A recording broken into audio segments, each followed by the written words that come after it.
The discovery the mining drill had been silent for 3 days when Lieutenant Jackson Thorne received the distress beacon from Kepler 442c. The barren moon, rich in rare minerals but otherwise lifeless, shouldn't have been sending emergency signals. As his transport ship Valiant Strike descended through the thin atmosphere, Thorne's crew prepared for the worst: pirates, equipment failure, or worse yet, signs of Krelak's resurgence. Scan shows no hostile signatures, reported Navigation Officer Zara Okafor, her dark fingers dancing across holographic displays. But there's something in Sector 7 that doesn't match geological surveys. Thorne's jaw tightened. 20 years had passed since humanity's final victory against the Krelaks, but veterans like him still woke screaming from nightmares of those creatures. Six-limbed predators with razor-sharp claws, the Krelaks had torn through 3 colonial worlds before humanity's combined fleets finally cornered and obliterated them at the Battle of Proxima Centauri. The mining outpost looked abandoned when they landed. Automated systems hummed, but no human voices answered their calls. Chief Engineer Marcus Webb found the miners huddled in the deepest section of the facility, their faces pale with terror. "They are in the storage bay," whispered Foreman Cale Morrison, a weathered man who'd survived the Krelaks wars. 3 of them. Small ones, but they are definitely Krelaks. Thorne's blood ran cold. "Impossible. We killed them all." "See for yourself," Morrison replied, leading them through reinforced corridors to a sealed chamber. Inside, behind emergency containment glass, 3 small creatures huddled together. They were unmistakably Krelaks, the elongated skulls, the 6 limbs, the distinctive bone ridges along their spines. But these were tiny, no larger than human children, with soft gray fur instead of the armored hide of adults. Their large, luminous eyes held no malice, only confusion and fear. "Cubs," Webb breathed. "They are just cubs." One of the creatures looked up at the humans, tilting its head with curious intelligence. It made a soft chittering sound, almost like a question. "Genetic scans confirm it," Okafor announced, her scanner beeping frantically. "Pure Krelak's DNA. But they are juveniles, maybe 6 months old at most." Thorne's hand instinctively moved to his sidearm. Every military protocol demanded immediate execution. The Krelaks had shown no mercy to human children during the war. These cubs would grow into apex predators, capable of tearing through steel with their bare claws, but as he watched them, something gave him pause. One cub was grooming another, a gesture of comfort and care. The third had fashioned a small nest from scraps of fabric, displaying rudimentary intelligence and tool use. "Sir," Okafor said quietly, "they are not acting like predators. They are acting like children." Thorne's finger hovered over his communicator. He should report this immediately to High Command. But something in those innocent eyes made him hesitate, a decision that would change the fate of 2 species forever, the scientist's dilemma. Myra Velan arrived on Kepler 442c within 18 hours, her research vessel Cognitive Dawn barely touching down before she was rushing toward the mining facility. The xenobiologist had spent her career studying extinct alien species, but never had she imagined encountering living Krelak specimens. "Lieutenant Thorne, you've done the right thing waiting for scientific analysis," she told the stern-faced soldier as they walked through the facility's corridors. "These could be the key to understanding their entire species." Thorne's expression remained grim. "With respect, Doctor, I've seen what adult Krelaks can do. My unit barely survived the Kepler 186 massacre. These things grow up to be monsters." But They are not grown up, Myra countered, her voice carrying the passion of someone who'd dedicated her life to understanding alien minds. They are children, Lieutenant. Orphan children who've somehow survived for months without adult care. When they reached the containment chamber, Myra's breath caught. The cubs had arranged themselves in a protective triangle, the largest one, barely the size of a human 8-year-old, standing between its companions and the viewing window. But there was no aggression in its posture, only wariness. "Remarkable," she whispered, activating her recording equipment.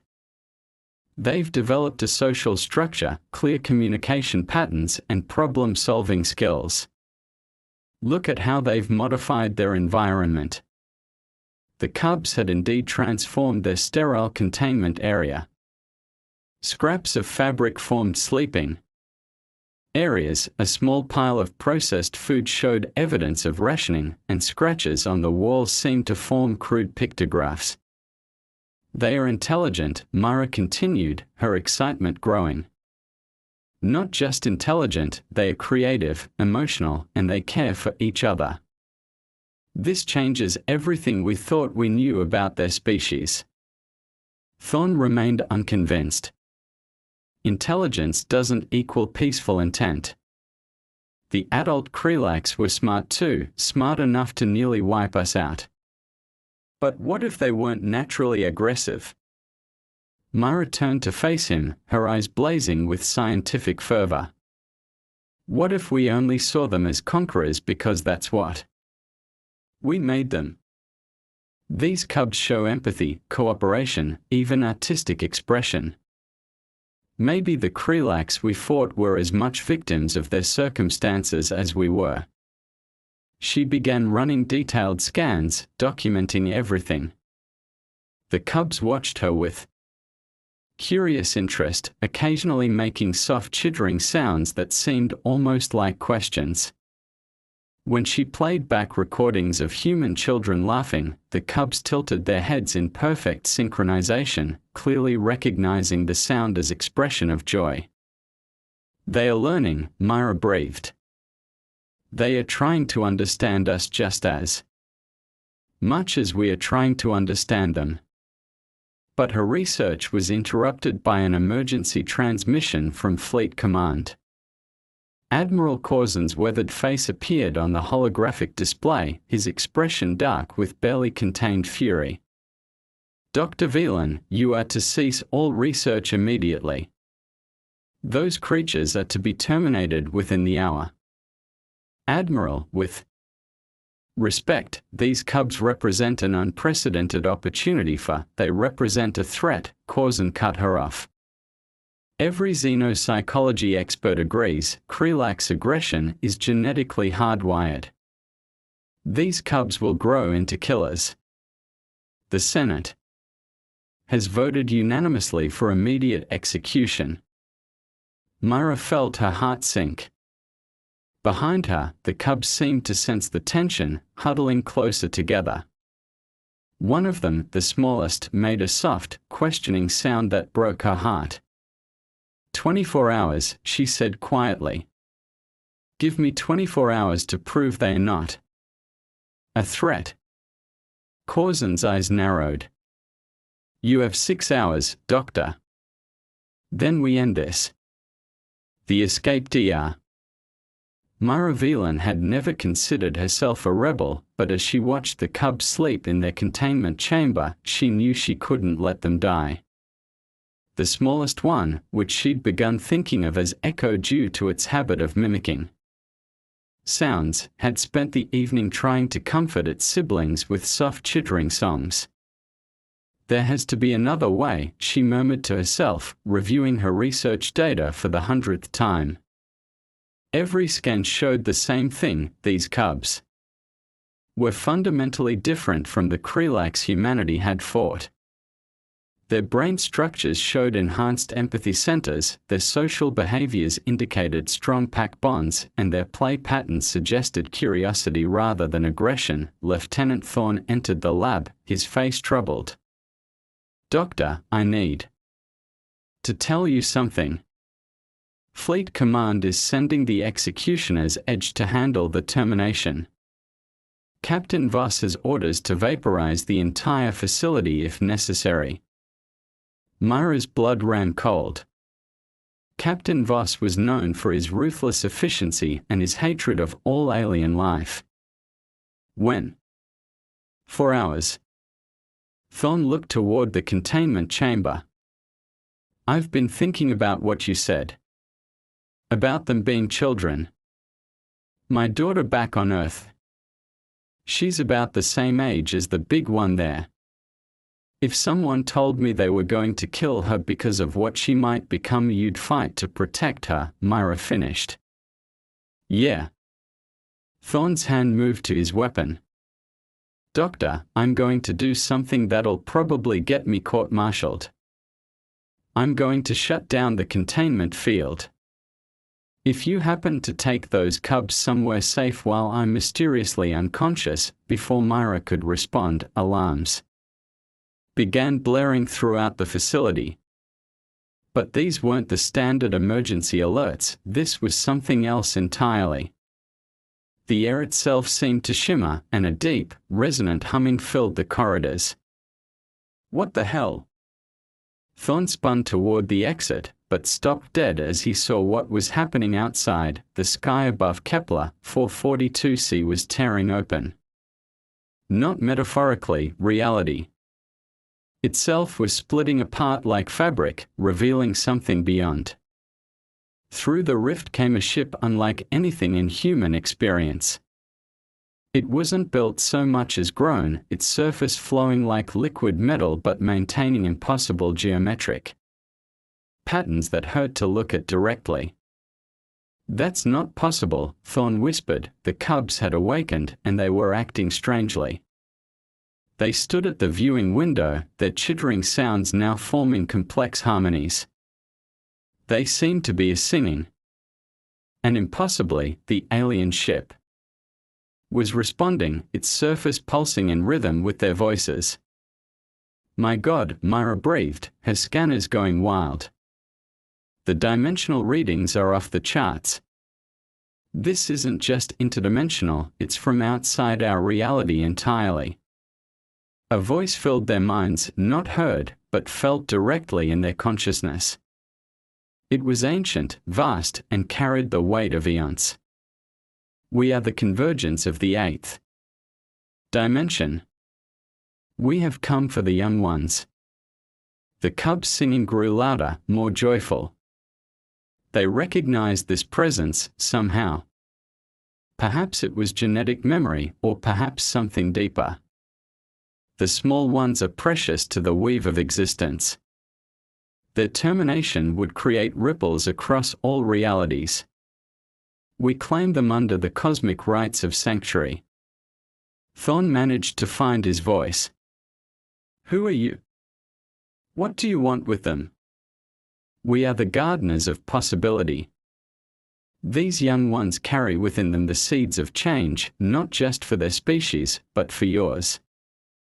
In their potential lies the bridge between worlds. The ship began to descend, its impossible geometry shifting to accommodate landing. Through the facility's windows, they could see humanoid figures emerging, tall, ethereal beings that seemed to be made of condensed starlight.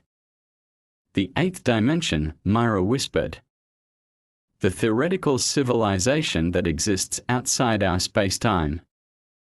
They are real. The cubs were practically vibrating with excitement now, their chittering sounds clearly expressions of joy and recognition. The standoff, the arrival of the 8th dimension beings transformed the barren mining moon into the most important strategic location in known space. Within hours, the entire Terran defense fleet surrounded Kepler 442c, their weapons trained on the impossible ship that had torn through reality itself. Captain Voss stood in the command center of the Executioner's Edge, his scarred face twisted with anger. I don't care if they are from the 1st dimension or the 100th. Those Krelak's cubs die today. Fleet Admiral Corzen's holographic form appeared beside him. "Captain, we have a first contact situation. The Senate is demanding we proceed with extreme caution." "Caution?" Voss slammed his fist on the command console. "Those creatures killed my entire family on Kepler 186. There's no negotiating with Krelax, no matter who's protecting them." On the surface, the ethereal beings from the 8th dimension had established a perimeter around the mining facility. They moved like living light, their forms shifting between solid matter and pure energy. Their leader, who had introduced himself as Nexus Prime, stood with Dr. Velan and Lieutenant Thorne, watching the cubs play in what had once been the containment chamber. "Your species carries great pain," Nexus Prime observed, his voice resonating through dimensions. "The wounds of war run deep in your collective consciousness. Those cubs will grow into killers," Thorne said, though his voice lacked conviction. He'd been watching them for hours now, seeing how they interacted with pure joy and curiosity. "It's in their nature." "Nature is not destiny," Nexus Prime replied. "We have observed countless species across infinite realities. The Krelax you fought were shaped by scarcity, by fear, by the harsh realities of their dying world. These young ones have known only abundance and safety. They will grow differently." Dr. Velan was documenting everything, her excitement barely contained. "The implications are staggering. If environment shapes behavior more than genetics, if these cubs can be raised peacefully, then we could prevent another war," Thorne finished. "But how do we convince the fleet? How do we convince humanity?" Their conversation was interrupted by an urgent transmission from orbit. Captain Voss's face appeared on every screen, his expression murderous. "Attention, unknown vessels. You are harboring enemies of humanity. Surrender the Krelax specimens immediately or face the consequences." Nexus Prime's form brightened, and suddenly every human on the moon could feel his presence in their minds. "We are the convergence of the 8th dimension. We exist beyond your concepts of time and space. Your weapons cannot harm us, but more importantly, you would not wish to bear the cosmic consequences of violence against beings under our protection." "I don't negotiate with aliens," Voss growled. "You have 10 minutes to surrender those cubs, or I'll glass this entire moon." Myra stepped forward, her scientific mind racing. "Captain, these beings exist outside our reality. They are not bound by our physics. If they wanted to harm us, they could have done so already. The fact that they are talking to us means they want a peaceful solution." "Peaceful?" Voss's laugh was bitter. "Tell that to the billion humans who died in the Krelax War. Tell that to the children who were torn apart by those monsters." The largest cub, who had been listening to the conversation, suddenly stepped forward. It began to chitter softly, and incredibly, the sounds began to form recognizable words. "Sorry," it said in halting but clear English. "Hurt humans are sorry." The silence that followed was deafening. Here was a Krelax, even a young one, expressing remorse for its species' actions. It was unprecedented. "They are learning our language," Myra whispered. "They are trying to communicate, to understand." Nexus Prime's form pulsed with what might have been approval. The young ones carry the genetic memory of their species' pain. They understand what was done, and they wish to make amends. But only if given the chance. In orbit, Captain Voss stared at the screens showing the cub's attempted apology. For a moment, his expression wavered, memories of his own children flickering across his face. Then his features hardened again. Words mean nothing. I'm ending this. The executioner's edge began charging its planet-killer weapons. The choice that changed everything. The standoff reached its climax as the executioner's edge powered up its weapons, energy reading spiking to levels that could crack a moon in half. On the surface, the eighth dimension beings formed a protective circle around the mining facility, their forms blazing with otherworldly power. Dr. Myra Veland stood between two universes, her decision carrying the weight of species survival. The cubs huddled behind her, the largest one still trying to form words of apology in broken English. Captain Voss, she transmitted to the fleet, her voice steady despite her racing heart. I'm transmitting my complete research data. Look at their brain scans, their behavioral patterns, their social structures. These aren't the Krelax we fought. They are children who've been shaped by love and safety, not violence and fear. On the bridge of the executioner's edge, Voss's tactical officer, Commander Quinn Morris, reviewed the incoming data with growing amazement. Sir, the neural pathways are completely different. The aggression centers that defined adult Krelax are nearly dormant in these specimens. It's a trick, Voss growled, but his voice lacked its earlier certainty. Lieutenant Thorne activated his own communicator. Captain, I served under you at Kepler 186. I saw what the adult Krelax did to civilians. But I've also watched these cubs for days. They comfort each other when afraid. They share food equally. They play and laugh and create art.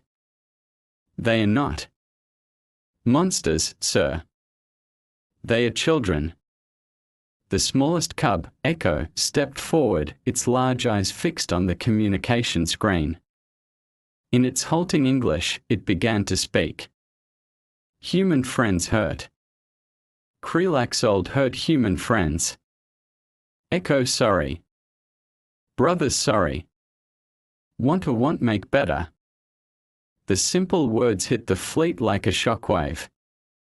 Here was a member of humanity's greatest enemy, expressing genuine remorse and a desire for reconciliation.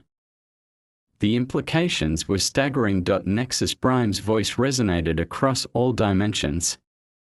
The choice before you defines not just the fate of these young ones, but the evolutionary path of both species. Choose fear, and you perpetuate the cycle of violence. Choose hope, and you open pathways to understanding that have never existed. Admiral Corzen's voice crackled through the communication system. Captain Voss, stand down. We're receiving reports from xenopsychologists across the fleet. The behavioral data is unprecedented. These cubs represent a genuine opportunity for peace. Peace? Voss's voice was raw with old pain. You didn't see what I saw. You didn't hold your daughter's body after the Krelax were done with her. The largest cub suddenly moved, its chittering taking on a new urgency. Through the facility speakers, the translation systems began to interpret its complex vocalizations. Old Krelax afraid. Homeworld dying. Hungry cold desperate. Make bad choices, hurt good humans. New Krelax different. Have food, have warm. Have love. No need hurt. Want loan, want friendship. Dr. Veland realized the profound truth in those words. They are not just apologizing, Captain. They are offering an explanation. The Krelax who attacked us were a dying species making desperate choices. These cubs, raised in abundance and safety, are fundamentally different beings. The weapon systems of the executioner's edge continued to charge, but Captain Voss's hand hovered over the firing control, trembling with uncertainty. "Sir," Commander Morris said quietly, "what if we're wrong? What if destroying them makes us the monsters?" In that moment of cosmic tension, Echo made a decision that would echo through history. The small cub walked to the edge of the 8th dimension protective barrier and deliberately stepped outside it, placing itself at the mercy of human judgment. "Echo, trust human friends," it said, its young voice carrying across space to every ship in the fleet. "No want hide. Want show, cubs different. Cubs want peace friendship." The gesture was so profoundly brave, so utterly trusting, that it broke something in Captain Voss's heart. He saw not a monster, but a child offering itself to protect its siblings, just as his own daughter might have done. His finger moved away from the firing control. "Stand down weapons," he commanded, his voice barely above a whisper. "All ships, stand down." Nexus Prime's form brightened with what could only be described as joy. Wisdom prevails. The paths of possibility remain open. Dr. Velan knelt beside Echo, tears streaming down her face. "You're safe now," she whispered. "All of you are safe." The cubs began their chittering song again, but now it was joined by harmonies from the 8th dimension beings. Across the fleet, hardened soldiers found themselves moved by the alien music, a sound that spoke of hope, of new beginnings, of bridges built across the vast darkness between worlds. In the months that followed, the cubs would become the first aliens to be granted citizenship in the Terran Federation.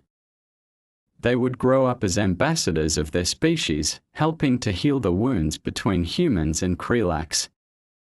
The few surviving adult Krelax, no longer driven by desperation, would emerge from hiding to witness the miracle of their young ones living in peace with their former enemies, and in the 8th dimension, beings of pure consciousness would record this moment as one of the great turning points in galactic history, the day when fear stepped aside to make room for hope, when two species chose understanding over vengeance, when the universe itself became a little more worthy of the life it contained. The standoff was over. The future had begun.